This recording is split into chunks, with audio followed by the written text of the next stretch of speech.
Antes de eu entrar, em Lucas, no seu capítulo 4, eu preciso voltar um pouquinho com você na história, para que você venha entender não só aqui, mas como tudo aconteceu. Como a gente aprende, no culto de doutrina, o texto, o contexto e a revelação do texto.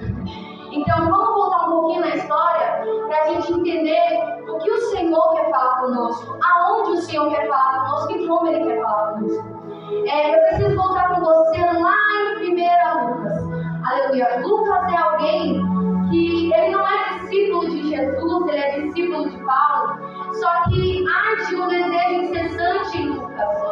Sobre o quê? Sobre escrever a trajetória de Jesus e quem andou com Jesus, os discípulos de Jesus, como aconteceu os milagres. Surge esse sentimento no coração de Lucas a ponto do livro dele ser o mais detalhado. Você pode ler Mateus, você pode ler Marcos, só que quando você entra no livro de Lucas, você vê que ele é cheio de detalhes, porque Lucas foi atrás de cada um que vivenciou essas coisas. E ele escreve ali, acredito eu, que foi uma inspiração de Deus, para que hoje a gente pudesse entender o que aconteceu. A Bíblia nos declara dizendo que Lucas ele começa a falar a respeito do nascimento de Jesus. E quando ele começa a falar do nascimento de Jesus, eu sei que meus irmãos já conhecem essa história, que uma virgem desposada, ou seja, uma jovem que estava noiva, ela recebe uma mensagem de um anjo dizendo: você vai ter um filho, você foi agraciado, o Senhor achou graça em você e você terá um filho. E ali eu acredito que ela começa a perguntar para aquele anjo: mas como isso vai acontecer se eu não como isso vai acontecer? Se eu não sou casada, se eu sou noiva, como isso pode acontecer se simplesmente eu apenas tenho um relacionamento e eu não tenho uma vida e um casamento? E ali eu acredito que ela perguntando pro próprio anjo como ia suceder, ali o coração dela estava em paz, porque quando o anjo explica como iria acontecer, que seria fruto do próprio Espírito, aquela mulher, ela simplesmente aceita. Ela não está vendo o processo que ela ia enfrentar. Ela não está pensando assim: eu vou engravidar, eu vou ter um filho, eu vou ter que passar pelos estágios da gestação, na qual quem é mãe sabe. Ela não estava nem analisando o quão difícil seria. Ela apenas queria concretizar a vontade de Deus. A Bíblia nos declara dizendo que quando ela aceita isso, e ela vai contar para o seu marido José, a Bíblia nos declara dizendo que simplesmente José, eu não posso imaginar o que passa na cabeça desse homem. Quando essa mulher chegar para ele para falar que um anjo lhe apareceu dizendo que ela ficaria grávida, imagina o que ele iria pensar. Só que a Bíblia nos relata dizendo que por amar tanto Maria, ele quer deixá-la. Por amar tanto Maria, ele não quer que ela seja apedrejada. Por amar tanto Maria, por mais que ele acreditasse no que o Senhor falou para Maria, ele queria abandoná-la para que ela não viesse morrer. A Bíblia diz que ele tenta em deixá-la para não infamar, porque ele amava ela. Só que quando ele tenta fazer isso, o anjo do Senhor aparece para ele. E quando o anjo do Senhor aparece para José, a Bíblia nos relata dizendo que ele diz: não deixe a tua mulher, porque o que está sendo gerado nela é do Espírito. E imagina aquele homem, talvez seja como eu, talvez seja como você. Muitas das vezes o Senhor fala conosco, muitas das vezes a gente está no processo e a gente não entende nada. Só que a mensagem do Senhor para aquele anjo, para José e para nós é: o que está sendo gerado, por mais que você não está entendendo nada, meu propósito. Eu sei que você não está compreendendo. Eu sei que está difícil de entender, mas o que está sendo gerado é do meu querer. Eu sei que dói, eu sei que machuca, só que é da minha vontade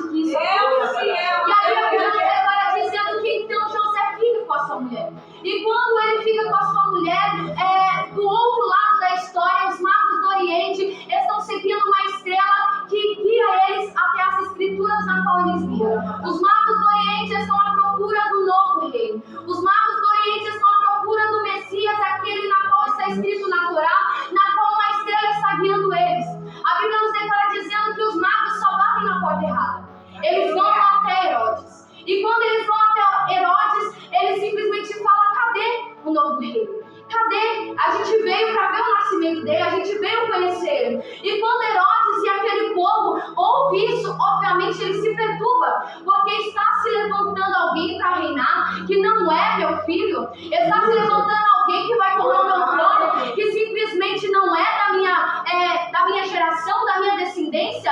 Quem é esse? Aleluia. E quando os magos veem que ele não acharia o menino ali, eles seguem a estrela. E Herodes, ele é tão sagaz que quando Herodes vê que os magos sabem aonde encontrar ele diz: quando vocês for presentear o menino, me avisa porque eu quero ter com o menino, eu quero presentear o menino. São muitas palavras de bondade, só que no fundo são maldade. São muitas pessoas que têm uma capa de bondade, mas no fundo, no interior, estão planejando matar, estão planejando aniquilar. Isso não sou eu que estou dizendo, é a palavra. Herodes se comporta assim. E quando ele chega, acha o menino, presenteia o menino, a Bíblia diz que os magos têm uma visão. Os magos têm um sonho de Deus. Mas espera aí, eu não sei qual é a religião desses magos. Eu não sei no que eles acreditam, se acredita em estrela, o que eles acreditam. Eu só sei que os filhos da terra, às vezes, são mais prudentes que os da luz. E às vezes Deus pega esses. Às vezes Deus pega um lá de fora e decide trazer para cá para usar, porque eles são mais obedientes, porque eles são mais atentos, porque eles são mais sensíveis a nós, que somos como o povo de Israel. A nós que temos visto tantas coisas com Deus, mas a gente continua com o coração incrédulo. O Senhor nos dá visões, o Senhor nos dá revelações, temos a palavra aos nossos olhos, só que o ímpio, ele acata mais a Deus do que a nós. E é isso que acontece. A Bíblia diz, o Senhor dá uma revelação a esses magos dizendo: não volte a Herodes, porque Herodes está querendo matar a promessa. Não volta a Herodes, porque Herodes está mal. Herodes simplesmente tem maldade no coração e ele não quer presentear o menino, ele quer matar. E quando os magos ouvem o recado de Deus, eles acatam, eles vão para outro caminho, eles se desviam daquilo que o Senhor falou, eles acatam. Então o que eu entendo com essa palavra é que precisamos ser sensíveis ao que o Senhor está dizendo. Se o Senhor está dizendo: vá para a direita, meu filho, precisamos ir. Se o Senhor está dizendo: se retém ou vai, precisamos acatar. Eu não sei como você chegou aqui, eu não te conheço, talvez você não me conheça, só que o meu Pai, Ele te conhece. Ele se desvia daquilo que eu já tenho te mostrado, se desvia daquilo que é errado, porque eu já vi os teus olhos. A Bíblia está dizendo que quando isso acontece, aleluia, glória a Deus, Herodes, vendo que foi enganado pelos magos, ele lança um decreto de morte, um decreto que ele quer de qualquer jeito aniquilar a promessa. E quando ele lança esse decreto, ele diz: as crianças de 2 anos para baixo têm que morrer. As crianças de 2 anos abaixo, não quero saber qualquer um, qualquer mãe, não sei quem é esse novo rei, só que todas as crianças vão pagar. Então mata todo mundo. Quando José ouve isso, José teme. E ele fala: ele vai querer matar eu, minha esposa, meu filho, vai querer matar todo mundo. O pai fizeram pela sua família. Só que, e mediante aquele desespero, ele não toma a iniciativa precipitada, ele aguarda. Aí o anjo do Senhor aparece pela segunda vez dizendo: pega a mãe, pega Maria, pega José, vai para o Egito. Quando eles vão para o Egito, eu não sei quanto tempo eles ficam lá, mas muito tempo, a ponto de Herodes morrer e o seu filho suceder ele no reinado. E aí quando ele sabe que Herodes morreu e ele quer voltar para onde ele morava, a Bíblia nos declara dizendo que ele não toma novamente iniciativa precipitada. Não, ele aguarda para saber o que Deus vai direcionar ele. Ele aguarda para saber o que vai acontecer. Ele está aguardando sempre a resposta de Deus. A Bíblia nos declara dizendo que ele sabendo que quem iria ferir o seu filho morreu, ele sabe que tem outro lá. E ele está ali preocupado, sabendo se volta, se não volta, ele está aguardando. O anjo lhe aparece pela 3ª vez e fala: agora você pode voltar para onde você morava. Só que você não vai voltar para exatamente a sua casa. Vai para a casa de Isabel. E quando ele vai para a casa de Isabel, esse casal, a presença de Jesus, de José e de Maria foi uma bênção na casa desse casal. Porque se você for parar para analisar, Isabel e Zacarias eram adiantados em idade. Isabel e Zacarias não podiam gerar mesmo tendo sonho. A Bíblia nos declara dizendo que Zacarias ele é sorteado para entrar no templo para acender incensário. Não sei se os meus irmãos sabem, mas havia uma rotatividade de sacerdotes para entrar no templo e adorar, digamos assim, e levantar o incensário. E ali, mesmo adiantado em idade, Zacarias ele recebe essa essa oportunidade. E quando ele recebe essa oportunidade, talvez ele nem receberia por ser adiantado em idade. Talvez aquela oportunidade não chegaria a ele. E quando isso acontece, ele recebe a oportunidade, entra no templo e tem um encontro com Deus. Ali um anjo aparece a ele da mesma forma que apareceu para Maria, dizendo: a sua filha, a sua esposa, ela vai gerar. Só que ali eu não lembro o que Zacarias falou exatamente, só que meio que ele duvidou e quis saber demais como ia se suceder. Pela incredulidade do coração dele, ele foi acarretado de uma consequência. O próprio anjo, o próprio Deus deixou ele mudo por desacreditar do que o anjo veio falar para ele. Eu não sei a forma que você chegou aqui, eu não sei a maneira que você está. Se você estiver olhando para mim, realmente você vai sair daqui sem nada. Realmente você vai sair daqui da mesma forma que você entrou. Mas você veio aqui buscar uma palavra do céu, você vai receber uma palavra do céu. Ali, Zacarias, ele simplesmente fica mudo pela sua incredulidade. É perigoso ser incrédulo, irmão. Porque quem sobe aqui não fala dele mesmo. Quem sobe aqui fala de Cristo. Quem sobe aqui fala da palavra. Então talvez você chegou com esse coração incrédulo, só que ainda há a oportunidade de você abrir esse coração.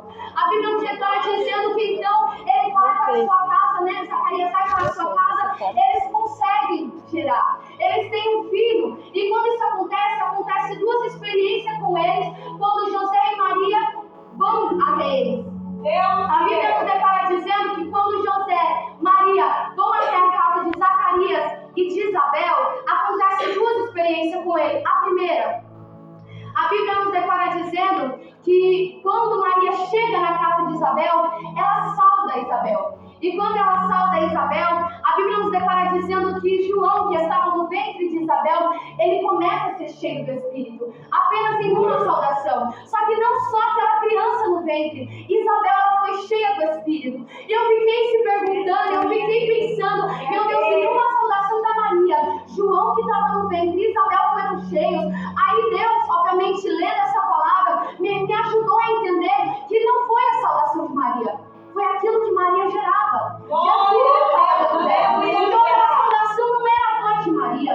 Aquela saudação era a própria voz de Jesus. Aquela saudação que encheu eles era o próprio Deus. Aleluia. Você vê como a visita deles naquele lugar, eles não chegaram na casa e já estavam lidando o ambiente. Porque onde Jesus está, por mais que eles estavam no ventre de Maria, aonde Jesus se encontra, precisa acontecer alguma coisa. A presença dele é notória na casa. Não precisa de muito, não precisa de balão, não precisa de nada. Porque a presença dele é tudo. Aleluia. A segunda coisa que aconteceu é quando a criança estava para nascer, o povo queria saber como João ia se chamar. Só que quando o mensageiro de Deus aparece, aleluia, para Zacarias, ele diz nitidamente, coloca o nome do menino de João. E Zacarias não se esqueceu disso. A Bíblia nos declara dizendo que os homens vão até Isabel e falam: qual é o nome que você vai dar para a criança? E aí ela fala: vai ser João. E o povo começou a dizer assim: mas vai ser João por quê? Se não tem ninguém parente da sua família com esse nome, coloca o nome de Zacarias. Aí a gente já vê que quando Deus ele nos dá uma palavra, sempre vai aparecer alguém para tentar nos fazer desviar daquilo que o Senhor falou. Então analise o que o Senhor fala para você e fique firme nisso que Ele falou para você. A Bíblia nos declara dizendo que eles vendo que não ia arrumar nada com Isabel, eles vão para Zacarias. E em regras de sinais eles começam a falar com Zacarias de forma que ele entendesse e falou assim: qual o nome você, Zacarias, quer dar para a criança? E aí a Bíblia nos relata dizendo, você pode ler, que ele pega uma tábua e escreve João. E quando ele mostra para aquela multidão, testificando da sua mulher, concordando com a sua mulher, mediante aquela multidão, para você ver que um casal ele precisa de união em tudo. Um casal ele precisa estar alinhado, que é ligado na terra, é ligado no céu, e o casal também, porque são uma só parte. Ali quando João, ele não tira a palavra da sua mulher, ele fala: vai ser João, vai ser João. Os dois testificam do que o Senhor falou para eles. A Bíblia nos declara dizendo que ele não só foi cheio, mas ele foi curado. Sem como você não desacredita dessa palavra, você não é só cheio, você não só é renovado, avivado, mas você é curado, você é liberto, você é transformado. Ele muda a sua casa, muda a sua vida, muda a sua família pela palavra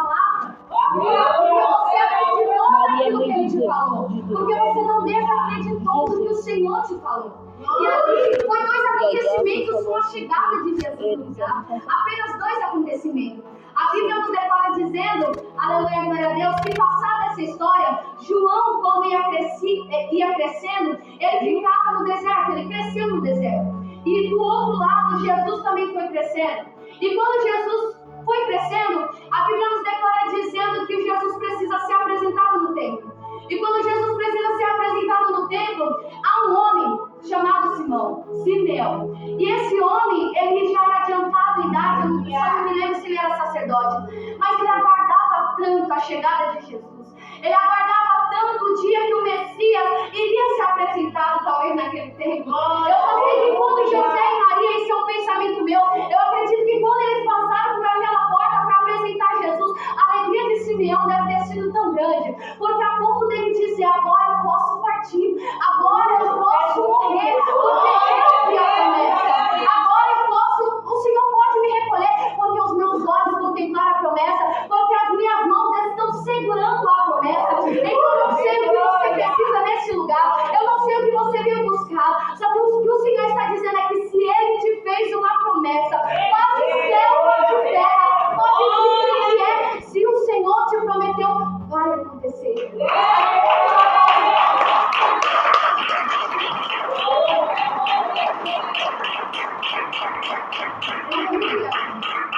E aí a promessa, ela simplesmente, na vida de Simeão, foi concretizada. Ele pôde partir acreditando que o que ele tanto almejava aconteceu. Aí vemos relatos de Jesus quando ele está sendo levado para o templo com a sua família.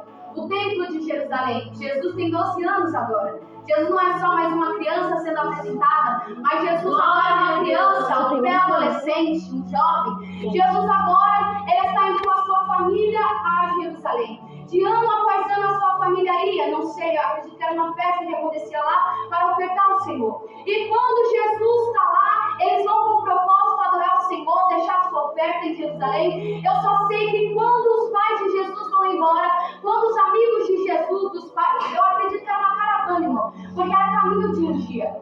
A casa de Jesus até Jerusalém, a Bíblia relata que era caminho de um dia. Então eu imagino que era uma caravana que ia. Então quando eles estão voltando para casa, a caminho de um dia, de Jerusalém para as suas casas, a Bíblia nos declara dizendo que os pais, José e Maria, percebem que Jesus não está com eles. Só que eles estavam acreditando que Jesus estava caminhando com eles. Só que quando eles percebem que eles já estão chegando em casa e que Jesus não está, o desespero de pai bate no coração. Cadê meu filho? A Bíblia relata que simplesmente começa a procurar entre todo mundo e não acha Jesus. E eles falam, então a gente tem que voltar para Jerusalém. A gente tem que voltar para onde talvez ele tenha ficado. Só que o que me chama mais atenção nessa história é que assim, se eles estavam chegando perto da sua casa, de Jerusalém até perto da sua casa, e a caminho de um dia, por que é que eles encontraram Jesus após o 3º dia? Porque se eu vou para um lugar, se eu fui para o templo, obviamente, se meu filho se perdeu, é o primeiro lugar que eu vou. É onde eu estava. Meu filho deve estar lá. Só que para você ver que 3 dias eles rodaram procurando resposta em tantos lugares, menos aonde eles foram desde o princípio. O que eu entendo com isso é que muitas das vezes, irmãos, a gente vem para o propósito do tempo. A gente vem para a igreja. A gente vem para ofertar, para dar o nosso culto racional, o nosso culto com entendimento. Só que às vezes a gente esquece o mais importante, que é deixar Jesus aqui e ir embora sem Ele. É como a gente tem se comportado lá fora. É como a gente tem se comportado na nossa casa, na nossa família, no nosso bairro. A gente simplesmente vem pro templo, é muito crente aqui, e quando a gente sai, a gente deixa Jesus aqui. A gente não convida Ele para morar com a gente na nossa casa. Porque a gente é outro lá. Porque a gente é outro na nossa rua. Porque a gente é outro na comunidade. Só que Jesus está falando, quem você é? Como você tem se comportado diante da sociedade? O que o mundo pode dizer de você? Tem deixado Jesus no tempo ou tem carregado Jesus pelo caminho? Aleluia. E ali, o mais interessante é que após o 3º dia, a Bíblia nos declara dizendo que quando encontra Jesus, Jesus está no meio dos doutores. E o que me chama mais atenção numa criança de 12 anos é que simplesmente ele nos ensina a ter a maturidade espiritual. a maturidade que a gente precisa ter, porque Jesus era o mais indicado para ensinar. Concorda? Jesus era o mais indicado, ele sabia de tudo. Ele poderia dar uma aula para aqueles doutores, só que ele sabia que ainda não era chegado. Ele sabia, Eclesiastes 3, o tempo de falar, o tempo de se calar. Ele estava no meio de doutores na qual ele podia se aparecer, porque colocaram ele como destaque lá. Ele estava no meio. Ele não se colocou, colocaram ele lá. Só que ali a Bíblia me ensina que ele ouvia os doutores e ele interrogava. Ou seja, primeiro ele ouvia o que eles tinham para falar. Depois ele ia e perguntava. Se ele não soubesse responder, Jesus ia ensinar. Ou seja, humildade, simplicidade. E tem faltado nos nossos corações. A altivez, a vanglória. Quando Deus começa a nos honrar um pouquinho, a gente acha que a gente é alguma coisa, sendo que a gente é pó, sendo que a gente não é nada. É o Senhor mesmo para você dizendo: aprenda comigo, que com 12 anos tinha muito a falar, mas primeiro eu ouvia. Aprenda comigo, que com 12 anos eu poderia dar aula e ensinar e me vangloriar, mas eu fui humilde, certamente. A Bíblia nos declara dizendo que depois daquele debate, depois daquele diálogo, eu entendo que numa conversação há dois debates. Crítica construtiva e crítica destrutiva. O que é que você tem ouvido? O que é que tem acontecido nos lugares onde você tem pisado? O que é que você tem dado corda ou ouvidos ao que estão te falando, o que você está ouvindo? Se é destrutivo, descarta. Se é construtivo, pelo amor de Deus, agarra essa oportunidade. Porque eu sei, uma palavra é melhor do que qualquer coisa, porque dinheiro a gente perde. Uma palavra de conhecimento fica conosco até nós morrer. Então o Senhor está dizendo: fique do lado de quem te eleve. Glória. De quem realmente glória a Deus. A Bíblia nos declara dizendo, eu já estou encerrando, que nisso a gente entra em Mateus, no capítulo 3, ou Lucas, só que não está exatamente capítulo 3 aqui. Mas em Mateus, no seu capítulo 3, a gente só vê Jesus já nos seus meados de 30 anos. Jesus e João, sempre andando lado a lado, praticamente, ministérios. E você vê no capítulo 3 de Mateus que um ministério está se acabando, que é o ministério de João. O ministério dele já está se acabando e o ministério de Jesus está nascendo. A gente entende com isso que a gente precisa estar preparado para tudo.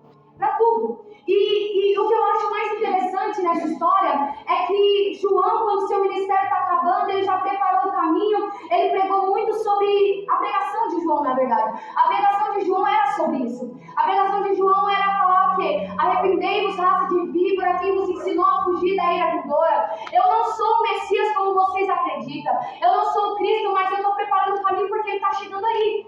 João, ele pregava isso. Ele pregava arrependimento, ele fazia sinais por intermédio de Deus. Ele nunca deixava a vanglória tomar conta do seu coração.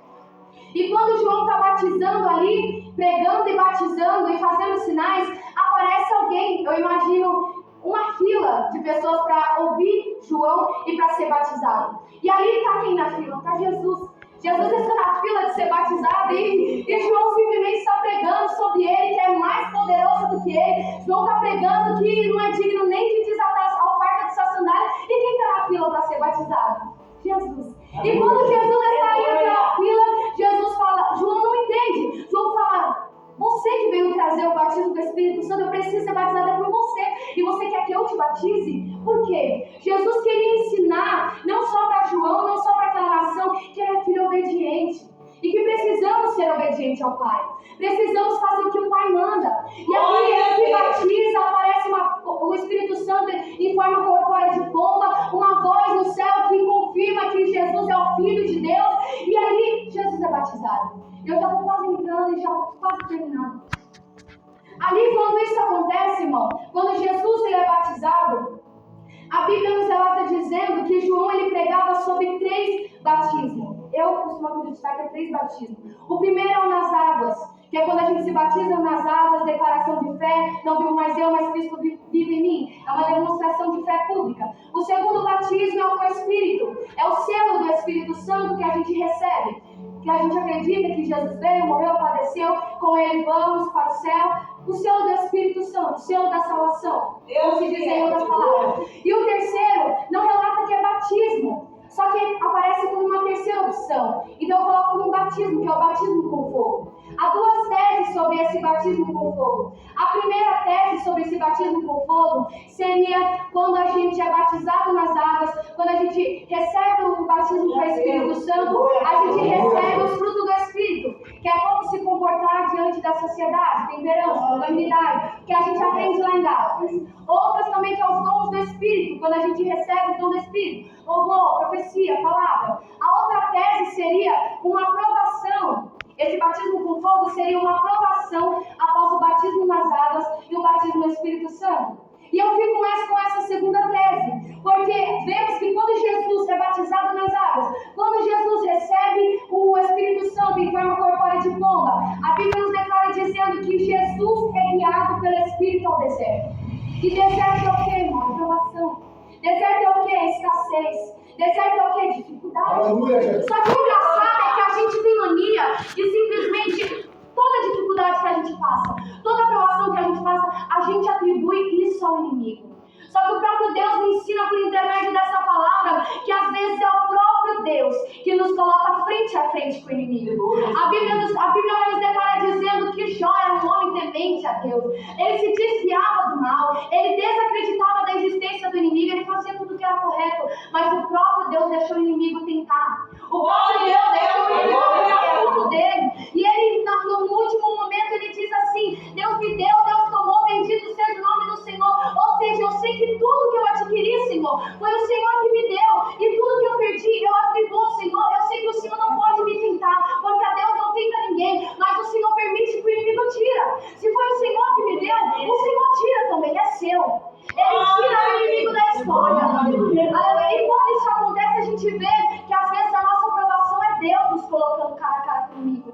Então não fique preocupado porque é Deus no negócio. Não fique aflito porque é o Senhor nessa aprovação. A Bíblia nos declara dizendo que estão ali naquele deserto, o Senhor é levado em espírito ao deserto. E aí está 40 dias sem comer e sem beber. E algo que eu aprendi com o Senhor é que o inimigo ele não tenta a gente no começo nem no meio do propósito. É sempre no final.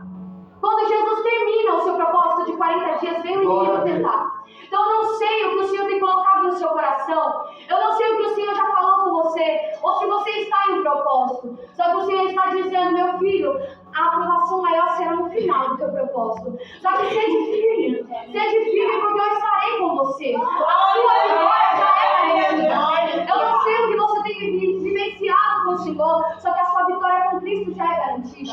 A Bíblia está dizendo, eu já estou encerrando, glória a Deus, aleluia, que ali acontecem 3 propostas com Jesus. Quando ele concretiza o propósito dele de 40 dias e 40 noites, o inimigo vem com 3 propostas. E as 3 propostas a gente conhece muito bem. A primeira, ele simplesmente olha para Jesus e diz: Jesus, se tu és filho de Deus, transforma essa pedra em pão. Você está com fome? Ele pega a sua necessidade, aquilo que você tanto precisa, aquilo que para você é de extrema urgência, e ele simplesmente aparece para você fazendo uma proposta, e ainda querendo confundir que você é filho de Deus. Ele pega você e ele tem a audácia de simplesmente conseguir te acusar, dizendo: se você é filho, se você realmente é filho, porque de tantas falhas, de tantos pecados, se você ainda é filho, faça isso. Então eu sei que o inimigo tem te afrontado, como ele tem te acusado, só que o Senhor está dizendo: ei, você é filho. Se lembra disso, que você continua sendo meu filho. Se lembra do que eu falei para você lá no primeiro amor. Se lembra do que eu falei para você quando você se batizou, que você é filho. Meu filho, com prazer, eu sinto amor, eu sinto alegria em você. Imagina o que ele está rezando para você, você é filho. O inimigo ele pode tentar te convencer do contrário. Só que o Senhor te trouxe aqui para dizer: você é meu filho. E é meu filho amado. É meu filho que eu comprei a preço de sangue. Eu não te perdi a ninguém. A segunda coisa, aleluia, que o inimigo faz, aleluia, ele pega Jesus, leva para um alto monte. Ele eleva Jesus. Uma falsa elevação, vamos dizer assim. Ele eleva Jesus por um momento de tempo. Ele começa a oferecer glória, honra, tudo isso, reinos a Jesus, sendo que isso já seria de Jesus quando ele sofresse o Calvário. Quando ele morresse ressuscitado, aquilo seria por herança dele. Só que por um minuto de tempo, o inimigo vem querer acelerar a bênção dele. Vem querer acelerar aquilo que já era de Jesus. O que eu entendo com isso é que muitas das vezes a gente quer tanto algo, a gente se agarra tanto numa promessa que Deus nos fez, que o inimigo coloca a gente num nível parecido daquilo que Deus tem pra gente. E a gente se perde no meio do caminho por causa dessa questão do tempo. Por um momento de tempo a gente perde essa bênção. Por um momento de tempo a gente tenta adquirir algo que não é ainda do tempo do Senhor. O que eu entendo com isso é que precisamos aguardar. Precisamos esperar, porque o tempo de Deus é perfeito. O tempo de Deus é eficaz nas nossas vidas. A terceira proposta é que simplesmente Jesus ele é levado ao pináculo do templo. Ou seja, ele é levado ao ponto mais alto do templo. O que eu entendo com isso, analisando essa palavra, é que novamente o inimigo tenta nos colocar em um nível que pareça a vontade de Deus. Ou seja, uma hierarquia, um cargo talvez muitos compromissos, responsabilidades. Eu vou usar como está falando o tempo, vou usar a igreja. Ele coloca muitas responsabilidades, muitos cargos, assim, fazendo com que a gente precisa acredite que a gente está lá naquele auge. E quando a gente está lá naquele auge, sobrecarregado das propostas que o inimigo fez, porque há propostas e oportunidades que não podemos aceitar, irmão. Eu aprendi muito arduamente isso com Deus, que há propostas que a gente precisa orar. Não é todo cargo que a gente precisa pegar. Não é toda oportunidade para cantar ou para ir em algum lugar que a gente tem que aceitar. Eu aprendi isso com Deus. Não é todo lugar que eu tenho que pisar. Não é tudo que eu tenho que aceitar. A gente tem que orar. E quando a gente vai aceitando tudo sem orar, a gente se sobrecarrega, está lá naquele auge, naquele nível que o próprio inimigo nos apresentou. A única coisa que ele faz é: agora você não está sobrecarregado? Você não está aí? Tudo é você? Tudo é com você, tudo você precisa resolver. Só se lança, ou seja, abandona tudo agora. Você não se sobrecarregou? Eu já vivi momentos assim, que o inimigo simplesmente me aprisionava no meu quarto e dizia: tá vendo? Você aceitou. Tá vendo? Você fez. Tá vendo? Se tivesse feito assim, ele mesmo coloca a gente lá em cima, pra gente acreditar em um falso nível. Só que isso não é só culpa do inimigo, mas é nossa.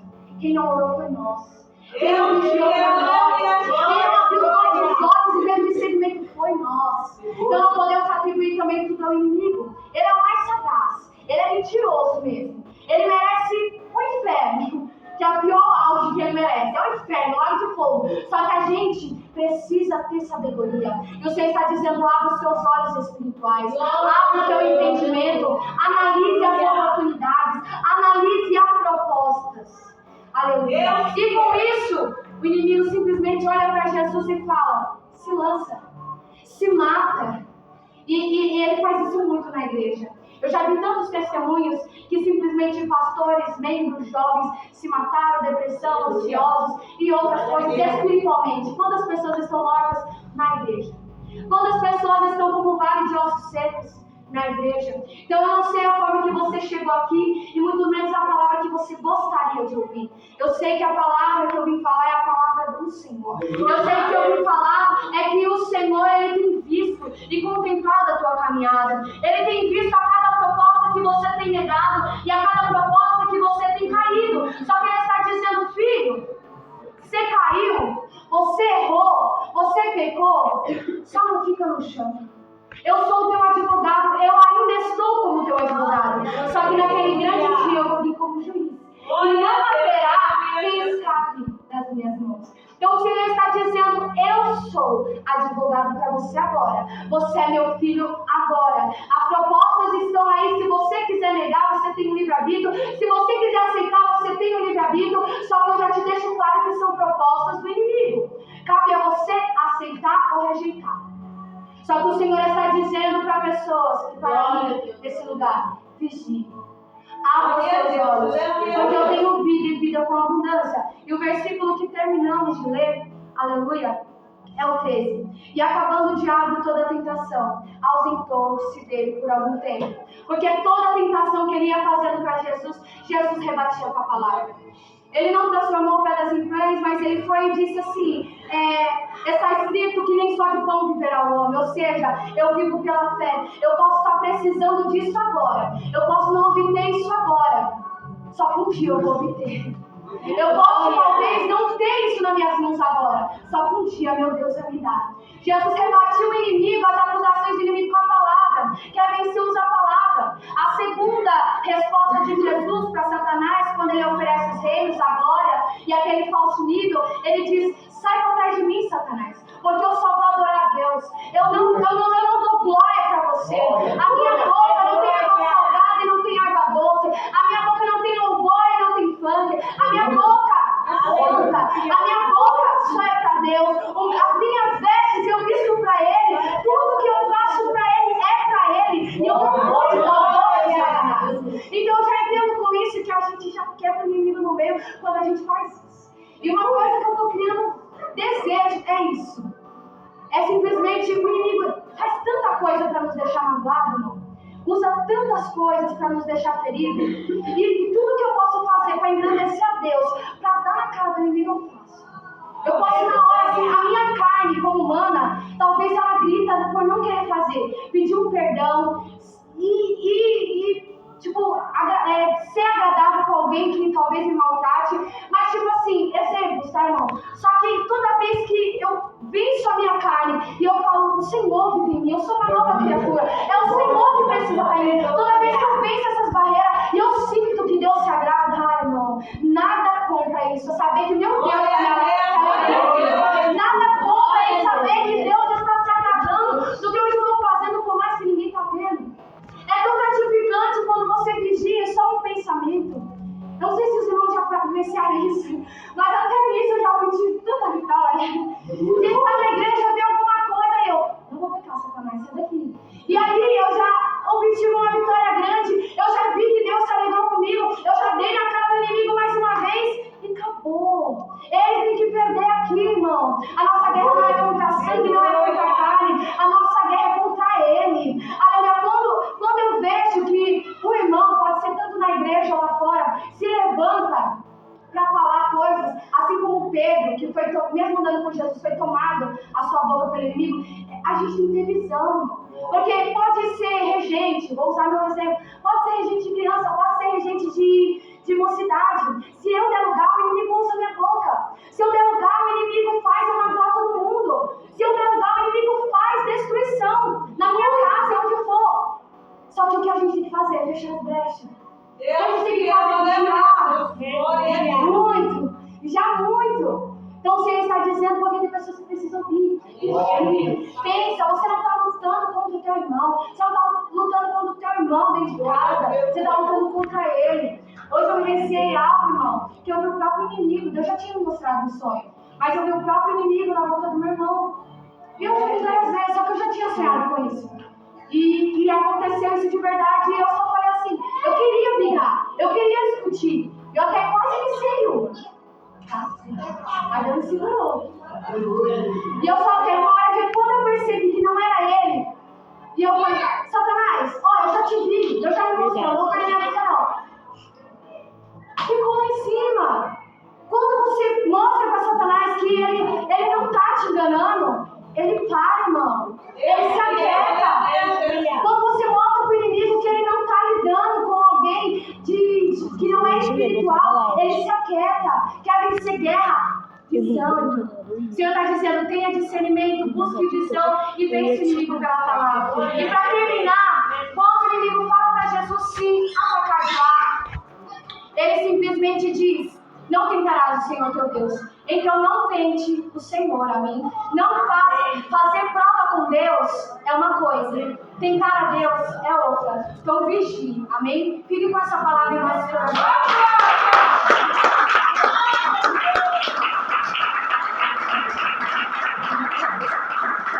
Nós estamos fazendo os avisos, amém? Receba o seu com palavras para Jesus.